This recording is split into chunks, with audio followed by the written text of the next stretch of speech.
qarib qolganda, bu yerda Alloh ulug' yoshga kirganini olib kelyapti. Ota-onang qarib, sen baquvvat bo'lib topadigan, tutadigan, xizmatga yaraydigan bo'lganingda otangmi, onangmi yo ikkalovimi bu ham bir baxtdi. Buni har kimga nasib qilavermaydi Alloh. Uyingizda oyingiz qarib o'tiribdi. Adaysiz qarib, bolam nima olib kelarkin, qandoq ko'chadan kirib kelarkin, bolam choyimni ichkizib qo'yarmikin, bolam tegimni tozalab qo'yarmikin, bolajonim qachon kelarkin. Ana qarib qolganda Alloh sizni shunday yoshga yetkazib, ularni shu yosh berib, sizni mana shunday bir baxtga musharraf etganda,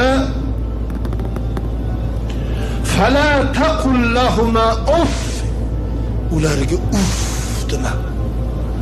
Alloh